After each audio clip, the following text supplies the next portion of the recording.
Bienvenue à tous. On plonge aujourd'hui dans un univers fascinant, mais souvent perçu comme un peu, comment dire, vertigineux quand on y met les pieds pour la première fois. La Wicca. Ah oui, je vois très bien ce que vous voulez dire. La Wicca a le vent en poupe ces derniers temps, ça c'est clair. Entre les rituels, les traditions, les outils magiques, on a vite fait de se sentir un peu perdu, comme un novice dans une forêt enchantée. C'est ça, on a envie de tout découvrir, tout comprendre, mais on ne sait pas toujours par où commencer. Heureusement, on a déniché un article passionnant sur le site de Ciel Cristallin, un véritable phare dans le monde de l'ésotérisme. Ah oui, c'est le cristallin, c'est une référence. Leur approche est toujours claire, précise et accessible à tous. Exactement. D'accord. Et leur article, justement, nous donne des clés pour aborder la Wicca avec sérénité, sans se laisser submerger par la masse d'informations. C'est important de garder le cap, de se fixer des repères quand on débute. Absolument. Alors plutôt que de vouloir tout absorber d'un coup, commençons par le commencement, si vous voulez bien. Qu'est-ce que la Wicca offre? Alors, l'article la définit comme une religion néo-païenne moderne qui célèbre le divin à travers la nature. On sent une approche très respectueuse des cycles naturels, des saisons, de l'harmonie entre les polarités féminines et masculines. C'est intéressant, cette idée de reconnexion à la nature. Est-ce que cela signifie que pour pratiquer la Wicca, il faut forcément vivre au fin fond d'une forêt entourée d'arbres centenaires? Pas du tout. L'article insiste sur l'importance de se connecter à la nature, mais cela peut prendre des formes très variées. Ah oui, j'imagine. Promenade en forêt, jardinage, méditation en conscience des cycles du soleil et de la lune. L'important, c'est d'intégrer cette connexion à la nature dans son quotidien, où que l'on soit, en ville ou à la campagne. Donc la Wicca s'adapte à notre réalité, à notre environnement. C'est rassurant. Tout à fait. Et l'article met aussi en avant un principe fondamental de la Wicca, le raid. Vous connaissez fort. Le Rebun, ça me dit quelque chose. Si nul n'est lésé, fais ce que tu veux. Ça vous parle? Ah oui, bien sûr. Une phrase courte, mais qui a l'air lourde de sens. Absolument, c'est la boussole éthique de la Wicca, en quelque sorte. Il nous invite à réfléchir aux conséquences de nos actes magiques, à agir avec responsabilité et respect envers soi-même, envers les autres et envers la nature. On est loin de l'image du sorcier qui lance des sorts à tout va. Exactement. La magie en Wicca, c'est avant tout un outil de transformation personnelle à utiliser avec sagesse et discernement. D'accord. D'ailleurs, l'article nous donne une première piste très concrète pour débuter dans la Wicca, créer un espace sacré. Un espace sacré. J'avoue que j'imagine tout de suite un hôtel imposant recouvert d'objets mystérieux. L'article nous invite à simplifier notre vision à LSD. Il ne s'agit pas de créer un décor de film, mais plutôt un espace qui nous inspire la paix, la connexion au divin. Un espace qui nous ressemble. En somme. Exactement. Cela peut être un simple coin de pièce, une étagère, un rebord de fenêtre. L'important, c'est que ce soit un lieu dédié à notre pratique Witten. Un peu comme un refuge, un lieu pour se recentrer. Précisément. Et si on veut aller un peu plus loin dans l'aménagement de cet espace sacré, Oui. on peut y créer un hôtel, un point focal pour nos rituels en méditation. Ah, l'hôtel là. Là, j'avoue, je suis perdu. Y a-t-il des règles à respecter? Des objets indispensables, là. L'article est rassurant sur ce point. Il insiste sur la simplicité et la personnalisation. L'important, c'est de se sentir bien en harmonie avec son hôtel. Donc pas de panique, on n'est pas obligé de construire un temple grec dans son salon. Exactement. L'idée de base, c'est de représenter les 4 éléments. La terre, l'air, le feu et l'eau. Ah oui, j'ai déjà entendu parler de ça. Par exemple, un cristal pour la terre, de l'encens pour l'air, une bougie pour le feu et un petit bol d'eau pour l'eau. Des éléments simples que l'on peut facilement se procurer. Exactement. L'idée, c'est de choisir des objets qui nous parlent, qui ont une signification particulière pour nous. On peut ajouter des symboles qui nous inspirent, des photos de lieux sacrés, des images de divinités. L'important, c'est que notre hôtel nous ressemble. Exactement. Et en parlant d'objets symboliques, l'article mentionne également quelques outils incontournables pour le débutant en Wicca. Ah, les outils du parfait petit sorcier. J'espère qu'on ne va pas me demander de dénicher une plume de phénix. Rassurez-vous, il n'y a rien d'inaccessible. L'article met en avant 3 outils simples et puissants à la fois. Les bougies, les cristaux et les herbes. Des objets du quotidien qui recèlent un potentiel magique d'Avet. Commençons par les bougies. J'imagine que leur symbolique est assez riche. Absolument. L'article les associe à l'élément feu, à la lumière qui éclaire nos intentions, à la purification, à la transformation. Hmm. Chaque couleur de bougie vibre d'une énergie particulière et peut soutenir nos rituels ou nos méditations. Donc, on ne choisit pas sa bougie au hasard. Exactement. Par exemple, le blanc est souvent associé à la pureté, à la clarté, idéal pour commencer. Le vert, lui, est lié à la guérison et à l'abondance, tandis que le rouge symbolise la passion, la force vitale. Un véritable langage des couleurs à apprivoiser. Et les cristaux dans tout ça? J'avoue que je suis fasciné par leur beauté et les énergies subtiles qu'ils dégagent. Leur énergie est au cœur de nombreuses pratiques week-ends. L'article mentionne que chaque cristal possède des vibrations uniques qui peuvent amplifier nos intentions. C'est fascinant ça. Par exemple, le quartz clair, avec sa transparence pure, est réputé pour amplifier les énergies et favoriser la clarté mentale. L'améthyste, avec ses nuances violettes, est souvent associé à la spiritualité, à l'intuition, à la connexion au divin. Quant à la citrine, avec sa couleur jaune solaire, elle est réputée pour attirer l'abondance et la prospérité. Un trio de choc pour accompagner le premier pas en week-end. D'accord. Mais attention, j'imagine qu'il faut prendre soin de ces cristaux pour qu'ils conservent leur pouvoir.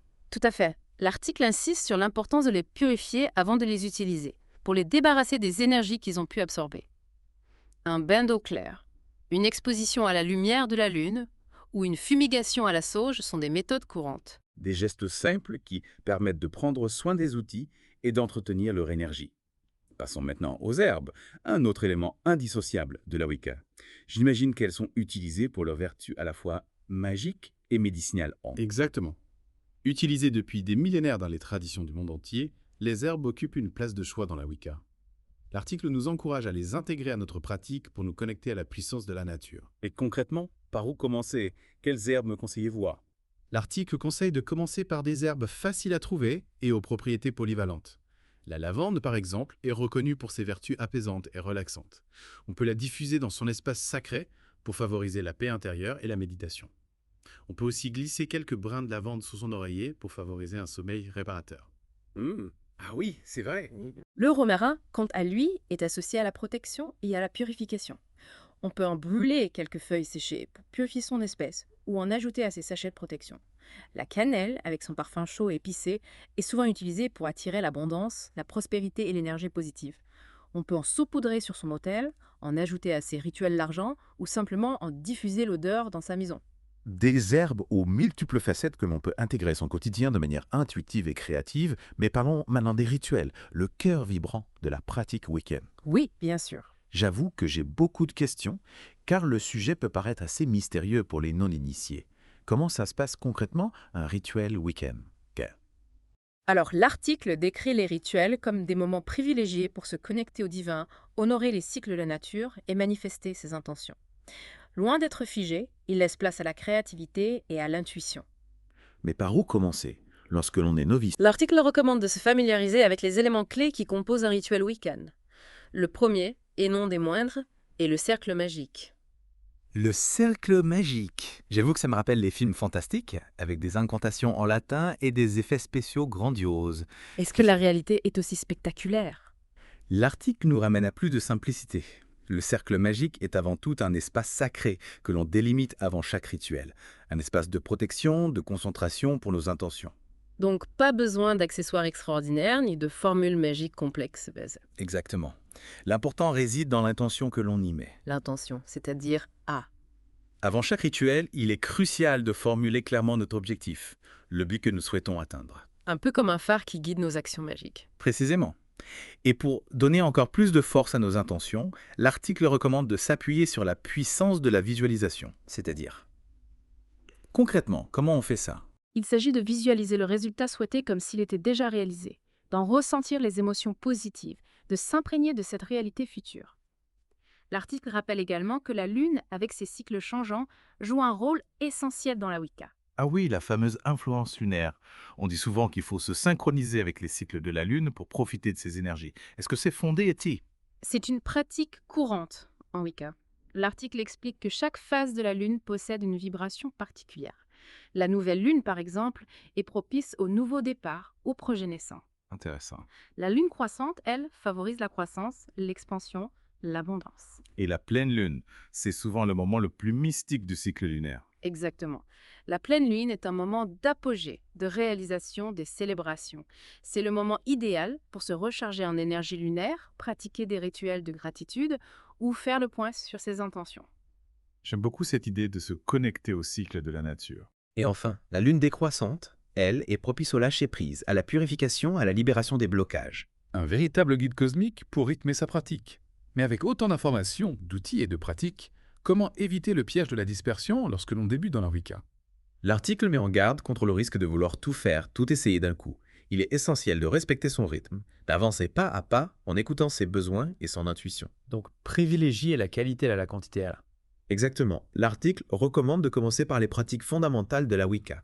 La méditation, la visualisation et la connexion à la nature. Ah oui, on en revient toujours à la nature. C'est la base. Des pratiques simples, accessibles à tous et qui permettent de construire des fondations solides. L'article souligne également l'importance de trouver une approche de la Wicca qui nous correspond. C'est dédié Crevet. Certains se sentiront attirés par la pratique solitaire, d'autres préféreront rejoindre un groupe, un coven. L'important est de se sentir en accord avec sa pratique, qu'elle soit individuelle ou collective. Donc, il n'y a pas de dogme, pas de voie unique en Wicca. Exactement. L'article recommande également de choisir avec soin ses sources d'information. Ah oui, c'est important ça. Avec Internet, on trouve de tout et son contraire sur la Wicca. Mieux vaut privilégier la qualité à la quantité. L'article suggère de se tourner vers des livres de référence, des sites web reconnus, et de ne pas hésiter à interroger des praticiens expérimentés. Et il mentionne également le grimoire, un outil qui a l'air fascinant. Qu'est-ce que c'est au juste nez? Le grimoire, ou livre des ombres, est un journal personnel dans lequel on consigne son parcours Wiccan. On peut y noter ses expériences magiques, ses rêves, ses réflexions, ses rituels, ses recettes. Un peu comme un trésor intérieur que l'on nourrit au fil du temps. Précisément. C'est un espace d'expression libre, à personnaliser à son image, avec des illustrations, des symboles, des photos. Un compagnon de route précieux pour se connecter à sa pratique et suivre son évolution. Exactement. Eh bien, merci beaucoup pour toutes ces informations passionnantes. J'ai l'impression d'y voir beaucoup plus clair sur la Wicca maintenant. Avec plaisir. En conclusion, quels conseils donneriez-vous à nos auditeurs qui souhaitent se lancer dans la découverte de la Wicca? Soyez curieux, ouverts d'esprit, et surtout, faites confiance à votre intuition. La Wicca est un voyage initiatique passionnant qui vous mènera à la rencontre de vous-même et des forces de la nature. Un voyage à entreprendre avec respect, humilité et un soupçon d'émerveillement. Merci encore d'avoir partagé vos connaissances avec nous. C'était un plaisir d'échanger avec vous. Et merci à vous, chers auditeurs, de nous avoir suivis pour cette plongée dans l'univers fascinant de la Wicca. N'hésitez pas à visiter le site de Ciel Cristallin pour approfondir le sujet. On se retrouve très bientôt pour une nouvelle exploration. Si vous avez aimé, abonnez-vous à la chaîne et n'oubliez pas de cliquer sur la cloche pour ne rater aucune notification. Vous pouvez également nous suivre sur Facebook et X pour plus de contenu exclusif. Et pour aller encore plus loin dans votre voyage spirituel, visitez cielcristallin.com, où vous trouverez des articles, des guides et bien plus encore pour nourrir votre chemin intérieur. À très bientôt chez les éclaireurs.